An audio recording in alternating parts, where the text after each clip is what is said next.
All right, I'm going to do this definite integral here. And this definite integral, no matter what you do, you're going to have to do U-substitution.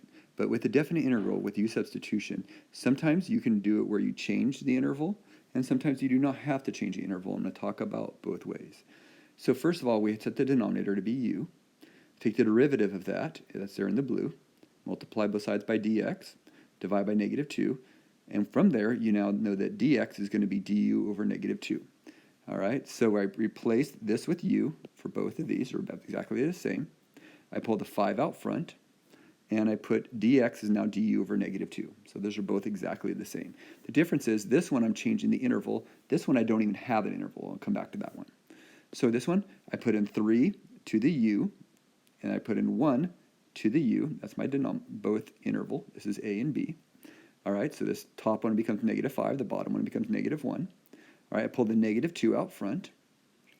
This right here, the integral of this right here is just ln absolute value u, leave the negative, 5 over 2, and now my interval is that. See, my interval changed. It was 3 to 1, 1 to 3, now it's -1, -5. All right, and don't worry that this interval is backwards. It's not going to mess it up.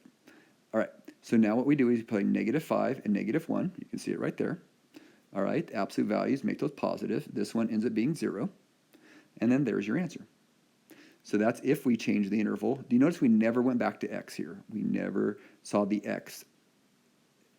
We left it right over here. We stopped using x's once we got to the u. Now for this side, it starts the same exact way. Okay, we're integrating it. So we're going to integrate this. We pull a -2 out front, integrate this, and now we have the plus c. But now we're going to put u back in. So we're going to put u back in. Now we're back to x. All right, so now we integrated it. So now we can leave the interval as 1 to 3. All right, the reason I got rid of the plus c is because if you had a plus c and you integrated it, the c's would cancel each other out. So I kind of just ignored it. So I got from 1 to 3. This is the integral already because we integrated it. Did not have to change the interval.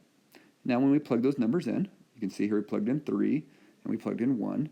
And if you see as we clean it up, we get the same answer as over here. So we get the same answer. So if you decide to stay in terms of u, you have to change your interval. But if you decide to put the x back in, then you do not have to change your interval, and they'll both get the same answer.